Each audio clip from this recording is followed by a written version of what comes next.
पहाडको राजनीति स्थिति उथुलपुथुल भइरहेको छ र यति बेला तपाईले एउटा तेस्रो अध्यायको कुरा गरिरहनुहुन्छ। त्यो तेस्रो अध्याय के हुन सक्ला?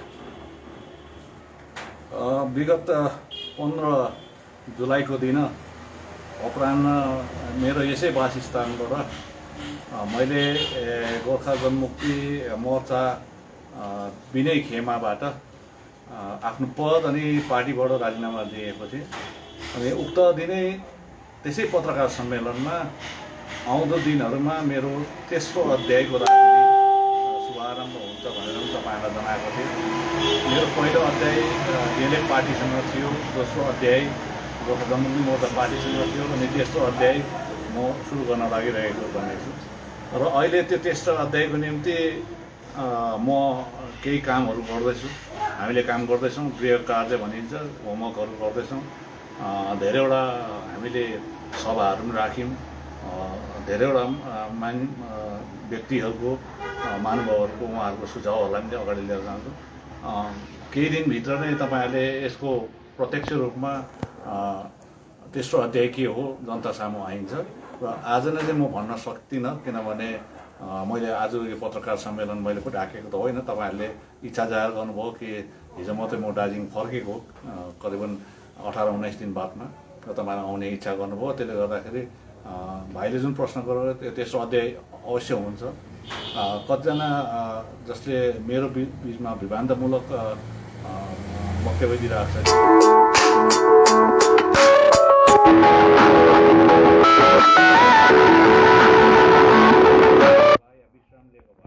मैले तेस्रो अध्यायको कुरा गर्ने थिइनँ। म आफ्नो तेस्रो अध्यायमा जानेछु। तर त्यो तेस्रो अध्यायमा जाँदाखेरि त्यो मेरो व्यक्तिगत र मेरो पारिवारिक कुरोलाई होइन, जनताको हित, जनताको सुरक्षा, जनताको भलाइको निम्ति नै तेस्रो अध्यायको काम हामी सुरु गर्छौँ। र सुन्नुहोस् न, तपाईँको यो तेस्रो अध्यायको घोषणा र तपाईँको कलकत्ताको आवत जावत, साथै यो पहाडको राजनीति उथुलपुथुल, साथै तपाईँको समूहको बैठक, त्यसले प्राय यहाँको बुद्धिजीवीहरूले भन्दैछ विनय तामाङले अर्को नयाँ पार्टीको घोषणा गर्ने मोटामोटी तय छ भन्ने एउटा पहाडमा चर्चा होइन। अब यसलाई म तपाईँहरूलाई केही भन्न सक्दिनँ। मैले भनिहालेँ त्यो गर्वमा बसेको हो। अस्ति पनि एउटा कुनै टिभी च्यानलमा मेरो वार्ता हुँदाखेरि मैले यही उत्तर दिएको थिएँ, यही प्रश्नकै प्रसङ्गमा कि भोलिको तेस्रो अध्याय छोरा पनि हुनसक्छ, छोरी पनि हुनसक्छ, अनि मैले यो पनि थपेर भनेको थिएँ जौले पनि हुनसक्छ भनेको थिएँ। तर यो आधुनिक युगमा, अहिले एउटा टेक्नोलोजी युगमा यो अल्ट्रासाउन्डको माध्यमबाट पनि एउटा छोरा छ कि छोरी छ त्यो स्पष्ट हुने अहिले यो एउटा चलन छ। र यो स्थितिमा पहाडको राजनीतिक ज्ञानले भन्दैछ विनय तामाङको तेस्रो अध्याय पहाडमा नयाँ पार्टीको जन्म भन्दैछ। तपाईँले राम्रो कुरा भन्यो। अहिलेको मेडिकल साइन्सले अल्ट्रासोनिकबाट गर्भमा रहेको नानी स्त्री हो कि पुरुष हो त्यो, तर गभर्मेन्टले एउटा अडचनमा लगाएको छ कि त्यो सेक्स एक्जामिन गर्नु चाहिँ कानुनको विरोध हो भनेको छ। त्यो पनि जोड होस् है, कानुनको विरोध हो। त्यसले गर्दाखेरि अहिले नै तपाईँको त्यो टेक्नोलोजीलाई म भन्छु, मैले अहिले नै यो अध्यायको चाहिँ छोरा हो कि छोरी भन्नु चाहिँ यो पनि मेरो सिद्धान्त, मेरो विचारधाराको कानुनको विरोधमा भएकोले गर्दाखेरि सेक्स जसरी मेडिकल साइन्सले छोरा हो कि छोरी बनाउनु छ, त्यो साइन्स अल्ट्रासाउन्डबाट निस्किन्छ। तर गभर्मेन्टले एउटा प्रावधान पनि राखेको छ कि छोरा छोरी सेक्स टेस्ट गर्नु चाहिँ गैर कानुनी हो भनेको छ। त्यसले गर्दा सायद मेरो तेस्रो अध्यायको अहिले भन्नु पनि गैर कानुनी हुन्छ। एउटा कुरो, तपाईँको कलकत्ता आवत जावतले पहाडको राजनीति धेरै उथुलपुथुल देखि परिरहेको छ। यसमा तपाईँले कस्तो के अनुभव गरिरहनु भएको छ?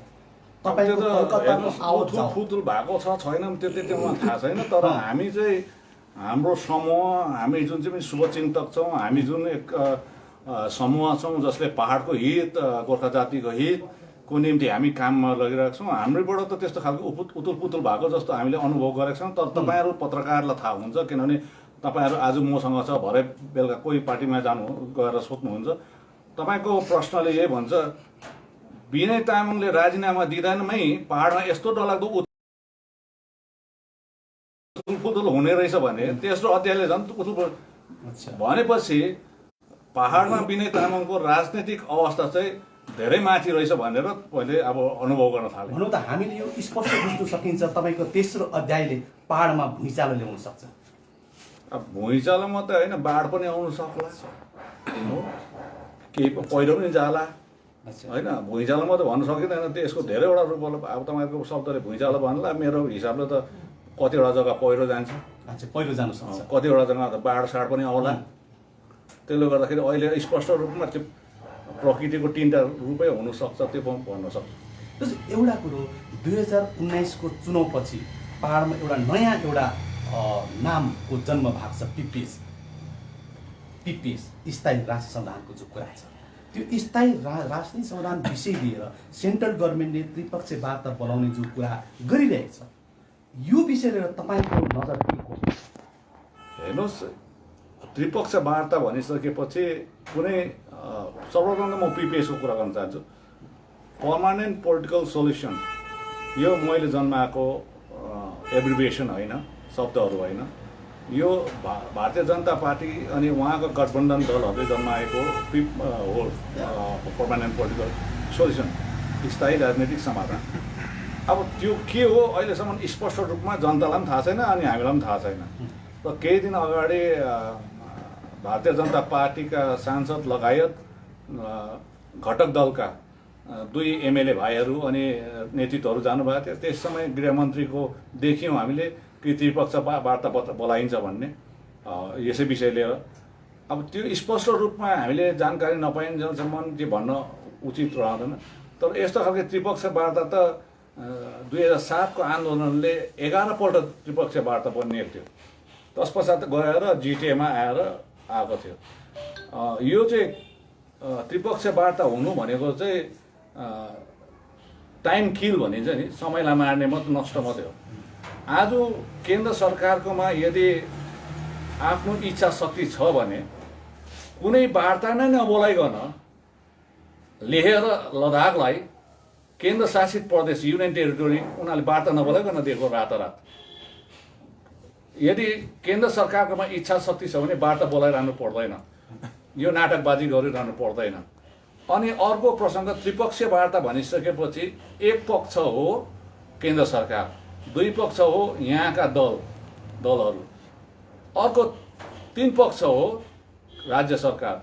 अब त्यो कुन चाहिँ विषयवस्तुमा बोलाइन्छ त्रिपक्षीय वार्ता, त्यो उजागर नगरिन्जेलसम्म चाहे राज्य सरकार होस् चाहे यहाँका राजनीतिक दलहरू त्यो वार्तामा जान चाहन्न। किनभने सब्जेक्ट म्याटर क्लियरली मेन्सन गरेको हुनुपर्छ त्यो पत्रमा। मैले सुन्दैछु कि 16 अगस्तको पश्चात 16 या 17मा प्रत्येक राजनैतिक दललाई पनि पत्रचार गर्ने भनेको सुन्दैछु। तर पत्रमा चाहिँ क्लियरली पर्मानेन्ट पोलिटिकल सोल्युसन के हो त्यो लेखेको हुनुपर्छ। सायद त्यही चिठी नै राज्य सरकारलाई पनि गएको हुनुपर्छ। आज राज्य सरकारले जाँदिन भन्यो भने त्यसलाई त्रिपक्षीय वार्ता भन्न सकिँदैन, त्यसलाई द्विपक्षीय वार्ता, त्यसको कुनै फलदायक छैन। तर आजसम्म जति पनि पर्मानेन्ट पोलिटिकल सोल्युसनको कुरा गर्नुहुँदैछ, स्थायी राजनीतिक समाधानको कुरा गर्नुहुँदैछ, त्रिपक्षीय वार्ता त डिजेसीको टाइममा पनि भएको, 86को आन्दोलनमा पनि त्रिपक्षीय वार्ता केन्द्र सरकार, राज्य सरकार र जिएलएफ माझमा। त्यो पछाडि गोर्खा जनमुक्ति मोर्चा, राज्य सरकार र केन्द्र सरकारमा पनि जिटिए भयो। यो चाहिँ मैले अहिलेसम्मको हेर्दाखेरि 40-45 वर्षको यहाँको हेर्दाखेरि त्रिपक्षीय वार्ताहरूले चाहिँ एउटा समय नष्ट गर्ने प्रक्रिया मात्र हो। एउटा कुरो यो पिपिएसको जो कुरा छ, जहाँसम्म सवाल छ, यो पिपिएस शब्द त स्टेट गभर्मेन्टकोबाट पनि आएको थियो गत चुनाव अघि, अनि त्यति बेला तपाईँको ममता बेनीसँग राम्रो सम्बन्ध थियो। सायद त्यो पिपिएस बारे तपाईँलाई ममता दिदीले सायद के भन्यो होला, हाम्रो पिपिएस हुनसक्छ भन्ने कुरा। स्टेटको पिपिएस त भनेन, स्टेट गभर्मेन्टले यो पिपिएसको कुरा गरेको त्यो भन्दा जलपाइगुडीको जनसभामा मुख्यमन्त्रीले भनेको। त्योभन्दा अगाडि जब दार्जिलिङ हिल युनिभर्सिटीको भूमि पूजा भएको थियो, जो कुरा नाम यहाँ चौरस्तामा एउटा आधिकारिक गभर्मेन्टको प्रोग्राम थियो, त्यस समय म मात्रै थिएन, मसँग अन्य राजनीतिक नेतृत्वहरू पनि थिए, अन्य पार्टीका पनि थिए। उक्त समय नै उक्त कार्यक्रममा पश्चिम बङ्गालका मुख्यमन्त्री सुश्री ममता ब्यानर्जीले गोर्खाहरूको सुरक्षा माथि म बोलिदिएको हुन्छु भनेको थियो। अनि 2019को जब लोकसभा चुनाव हुँदाखेरि श्री अमरसिंह राई एउटा उम्मेदवारको हैसियतले उठ्दाखेरि उहाँ र मेरो छेउमा नक्सलबाडीको जनसभामा पनि उहाँले गोर्खाहरूको सुरक्षा म हेर्छु भनेर म कुरा पहल गर्छु भनेर उहाँले भन्नुभएको। अनि त्यसकै भोलिपल्ट म कालचिनीमा यसरी नै जनसभामा म गएको थिएँ मेरो उपस्थितिमा। अनि कालचिनी अलिपुरद्वारका वरिष्ठ नेतृत्वहरू थिए, मोहन शर्माहरू, उहाँहरूको नेतृत्वमा त्यहाँ पनि सुश्री ममता ब्यानर्जी भयो। र त्यसले गर्दाखेरि उहाँले कहीँ न कहीँ गोर्खाहरूको भविष्य डमाडोल नहोस् भनेर केही न केही सोचेको हुनसक्छ। र आजसम्म त्यो के हो मलाई थाहा छैन, तर भए पनि उहाँलाई जुन प्रकारले हामीले भनेका छौँ उहाँ अवश्य नै गोर्खाहरूको निम्ति चिन्तित हुनुहुन्छ, यो जहाँसम्म मेरो जानकारीमा छ। तर दाजु एउटा कुरो मेरो छेउमा ममता ब्यानर्जीले गोर्खाहरूको सुरक्षाको कुरा गरेका थिए भने जो तपाईँले स्पष्ट गर्नुभयो, निश्चय पनि तपाईँसँग के त्यो गोर्खाहरूको सुरक्षा के हो, कसो कहाँ हो, के हो, कता हो, त्यो निश्चय पनि तपाईँलाई सङ्केत त दिएको हुनुपर्छ। निश्चय पनि सायद अब जब उहाँले एउटा उच्च ओहदामा बस्ने एकजना व्यक्तिले जो एउटा राज्यको प्रमुख हो, नायिका हो, उहाँले भनिसकेपछि उहाँको मुखबाट सुने उचित हुन्छ, मेरो मुखबाट सुन्नु होइन। मुख हुँदाहुँदै नाकले पानी खानु हुँदैन। तपाईँ कुरा मैले काट्नु पर्यो। तपाईँ पहाडको एउटा राजनीतिज्ञ हुनुहुन्छ, राम्रो राजनीतिज्ञ हुनुहुन्छ, पहाडको भविष्य राम्रो तपाईँले देख्नुहुन्छ, चिन्नुहुन्छ। तपाईँको दृष्टिकोणमा चाहिँ गोर्खाहरूको सुरक्षा केले गर्न सक्ला? होइन, त्यसमा धेरैवटा कुरा छ। अब अलग राज्य गोर्खाल्यान्ड पनि छ, अहिले केन्द्रशासित प्रदेश दियो भने हुन्छ भन्छ। कतिजना सिक्स सेड्युलको कुरा पनि छ, मैले अल इन्डिया गोर्खा एसेम्ब्लीको कुरा पनि उठाइदिएको छु। कतिजना सिक्किम मर्जर पनि भन्दैछ। त्यसले गर्दाखेरि अब यसमा आफ्नो आफ्नो आख्यान र व्याख्यानहरू छ। स्पेसली तपाईँको कुरा स्पष्ट रूपमा यति हो कि हामी भारतमा गोर्खाहरू दोस्रो दर्जाको नागरिकमा हामीलाई गनिन्छ। कारण हामीमाथि एउटा बाधा अर्चन, ऐतिहासिक बाधा अर्चन छ। जबसम्म त्यो बाधा अर्चन हटिँदैन तबसम्म यो माथि एउटा कालो तुवालो त राख्ने रहन्छ। अब त्यो कालो तुवालोलाई हटाउनुको निम्ति भारत सरकारको संविधानमा संशोधन आउनु आवश्यक छ। अनि कतिवटा संवैधानिक संशोधनबाट नै गोर्खाहरूको भविष्य उज्जवल हुन्छ, यो म ठान्दछु। हजुर, एउटा कुरो यो पिपिएसको सवाल जो छ, यो केन्द्रले पनि भनिरहेको छ र स्टेटले पनि भनिरहेको छ। भोलिको दिनमा सायद त्यो पिपिएसमाथि त्रिपक्षीय वार्ता हुन सक्ला। त्यो पिपिएसको वार्तामा, त्रिपक्षीय वार्तामा तपाईँले पनि दाबी गर्नुहुन्छ त्यो वार्तामा हामीलाई पनि बोलाउनु पर्छ भन्ने कुरा के तपाईँ? एउटा हेर्नुहोस्, राज्य सरकार, मैले अघि भने ट्रापाटाइट टक्स भनिसकेपछि, त्रिपक्षीय वार्ता भनेपछि तीनटा स्टेक होल्डरको माझमा हो। एउटा केन्द्र सरकार एउटा स्टेक होल्डर हो, राज्य सरकार अर्को स्टेक होल्डर हो, अनि यहाँका जो हामीले जो हाम्रो स्थायी समाधान मागिरहेका छौँ ती दलहरूको एउटा स्टेक होल्डर हो। तर अघि नै मैले भनिहालेँ, त्रिपक्षीय वार्ता बोलाइँदाखेरि त्यो सब्जेक्ट म्याटर के हो, पर्मानेन्ट पोलिटिकल सोल्युसन मात्रै लेखेर भएन। पर्मानेन्ट पोलिटिकल सोल्युसनको कुन चाहिँ रूप चाहिँ हो त्यो स्पष्ट जबसम्म देखाइँदैन त्यसमा हामीले कमेन्ट गर्न सकिँदैनौँ। जबसम्म त्यो कागज आउँदैन तबसम्म हामीले गरेर त्यो कागज आइसकेपछि तब त्यो कागजले त्यहाँबाट जानु नजानु चाहिँ त्यसबाट हामी निर्णय लिन्छौँ। एउटा कुरो यो के भन्छ, यो पिपिएस के हो कसैलाई के थाहा छैन र बिजेपीको शीर्ष नेतृत्वहरूलाई सोद्धा पनि यो उनीहरूले स्पष्ट गर्नु चाहेको छैन। यहाँसम्म कि एनपीले पनि यो विषयहरू स्पष्ट गर्नु चाहेको छैन। भन्नुपर्दा यो पिपिएस के हो, यो अँध्यारोभित्रै नै छ। र यो पिपिएस सन्दर्भ विषयले नै वार्ता बोलायो भने अब जो स्टेट गभर्मेन्टले पनि भनिरहेछ र सेन्ट्रल गभर्मेन्ट पनि भनिरहेछ, सेन्ट्रलको के हो पिपिएस, स्टेटको के हो पिपिएस, त्यो क्लियर छैन। र भोलिको दिनमा वार्ता बोलायो भने के तपाईँहरू दाबी गर्नुहुन्छ? अघि नै मैले भनिहालेँ, यदि हामीलाई बोलाइन्छ भने त्यो पत्रमा स्पष्ट रूपमा गोर्खाहरूको निम्ति स्थायी राजनीतिक समाधान के हो त्यो उल्लेख गरेको हुनुपर्छ। त्यो उल्लेख गरेको विषयवस्तु यदि हामीलाई उपयुक्त लाग्छ, हामीलाई न्यायसङ्गत लाग्छ, जुक्तिसङ्गत लाग्छ भने हामी अवश्य भाग दिन्छौँ। तर त्यो केवल एउटा हावामिठाई जस्तो मात्र हो र समयलाई काट्नुको लागि, टाइम किल गर्नुको लागि मात्रै हो भने हामी त्यति साह्रो दिँदैनौँ। तर जहाँसम्म अहिलेसम्म केन्द्र सरकारले जति पनि वार्ता, त्रिपक्षीय वार्ता भयो कुनै फलदायक भएको छैन। यो केवल समय काट्ने एउटा माध्यम मात्रै भइरहेको छ, त्यो चाहिँ हो। तर एउटा कुरो सेन्ट्रलमा बिजेपीको दुईटामै बहुमत छ र यस्तो स्थितिमा उहाँले वार्ता बोलाउनु उचित थियो या पार्लिमेन्टमा बिल ल्याउनु उचित थियो? हेर्नुहोस्, पार्लिमेन्टमा बिल ल्याउनु उचित हो। वार्ता ल्याउनु अघि भने लेह लद्दाखलाई रातारात केन्द्र शासित प्रदेश बनाउन सक्छ भने त्यति बेला त्यहाँ त्रिपक्षीय वार्ता बोलाइएन, कसैलाई बोलाएन, कुनै पोलिटिकल पार्टीलाई बोलाएन। आफ्नो इच्छा शक्तिमाथि निर्भर गर्छ। तर गोर्खाहरूमाथि जुन प्रकारको इच्छा शक्ति भारतीय जनता पार्टीको छ त्यो स्पष्ट छैन, अहिलेसम्म स्पष्ट भएको छैन। त्यसले गर्दाखेरि शङ्काको धेरैवटा प्रश्न चिन्हहरू त्यहाँ खडा भइरहेको छ। अब त्यो शङ्काको प्रश्न चिन्हहरूको उत्तर नपाइन्जेलसम्म हामी भारतीय जनता पार्टीसँग सन्तुष्ट पनि छैनौँ। त्यसले गर्दाखेरि तपाईँलाई यही भन्न चाहन्छु, त्रिपक्षीय वार्ता नबोलाइकन पनि आज तपाईँहरूको एमपी छ, अहिले दुईजना एमएलए पनि छ, यहाँबाट 2009 देखि जनताले साथ पनि दिएको, तर यत्रो बेलासम्म 15-16 वर्षसम्म पनि तपाईँहरूले काम गर्नु भएको छैन। तर यसमा धेरै शङ्काहरू छ र भारतीय जनता पार्टीलाई विश्वास गरिहाल्नु चाहिँ मिल्दैन अहिले। तर एउटा कुरो, केन्द्रको भाजपा पार्टी जति गोर्खा पार्टी इमान्दारी त छैन, के त्यति नै इमान्दारी त राज्यको टिएमसी सरकार नै छ त? होइन, यस्तो छ हेर्नुहोस्, जुन चिज दिनुपर्छ त्यो केन्द्रको सब्जेक्ट म्याटर हो होइन। तर गत केही दिन अघि सेन्ट्रल गभर्मेन्टले एउटा त्रिपक्षीय वार्ता बोलाएको थियो। त्यो त्रिपक्षीय वार्तामा स्टेट गभर्मेन्टको पक्षबाट कुनै प्रतिनिधित्व गरिएको थिएन। जुन समयमा बोलाएको थियो त्यस समयमा म चेयरम्यान जिटिए थिएँ। हजुर।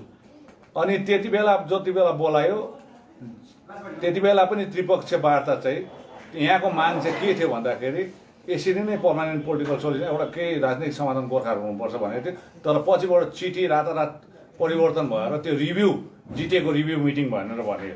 तब त्यस पश्चात त्यो भागमा राज्य सरकारले पनि लिएन र जिटिएबाट पनि आएन। अनि जिटिएको रिभ्यू मिटिङमा हामीले स्टेक होल्डरले पनि हामी भाग लिएनौँ। त्यो एउटा कुरो, 2009 देखि तपाईँले भारतीय जनता पार्टीलाई समर्थन गर्दै आउनुभयो। ती समर्थन गर्नेहरूमध्ये तपाईँ पनि एक थियो र 2017मा आएपछि तपाईँले भारतीय जनता पार्टीलाई समर्थन लिँदै आएको त्यहाँदेखि अलग हुनुभयो। यो के अलिकति बुझ्न सक्दैन? तपाईँ 9 देखि अब 2007मा पार्टी खोलिसकेपछि 2009 देखि पहिलो लोकसभा त्यति बेला लोकसभामा जसवन्त सिंहज्यूलाई जिताइसकेपछि एउटा अलग राज्य गोर्खाल्यान्डकै मुद्दामा नै जिताएर पठाएको। तर 2014मा पनि एसएस आलोवालाई जिताइसकेको पनि काम नगरिँदाखेरि अब भारतीय जनता पार्टीले चाहिँ हामीलाई चाहिँ केही पनि नगर्दो रहेछ भन्ने हेतुले नै उनीहरूमाथि हाम्रो चाहिँ मेरो चाहिँ विश्वास हटिसकेकोले गर्दा अहिले पनि हटिसकेको छ। मलाई त विश्वासै छैन किन त्यो त्रिपक्षीय वार्तामा के हुन्छ जस्तो चाहिँ लागेको छैन। त्यसले गर्दाखेरि यो विश्वास हटेकोले गर्दाखेरि नै 2017मा हामीले भारतीय जनता पार्टीबाट मैले त्यहाँबाट अलग भएको हो, उहाँलाई समर्थन दिनबाट अलग भएको।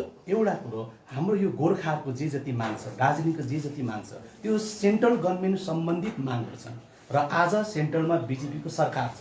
त्यो बिजेपीको सरकारलाई तपाईँहरूको पक्षबाट दबाउ दिने र उनीहरूलाई त्यो मागप्रति ध्यान गराउनुको लागि के कस्तो कार्ययोजनाहरू तपाईँले तयार गर्नुहुन्छ? हेर्नुहोस्, अहिले त घटक दलहरू र यहाँका निर्वाचित जुन लोकसभाका सांसद छ, जो पश्चिम बङ्गाल विधानसभाका विधायकहरू छन्, उहाँले उठाइरहेको छ र त्यहाँ उहाँहरूबाट एउटा जनप्रतिनिधि भएकोले गर्दाखेरि उहाँहरूकोबाट जुन प्रकारको प्रयास भइरहेको छ त्यो प्रयासको हामीले प्रतीक्षा साँचिरहेको छौँ।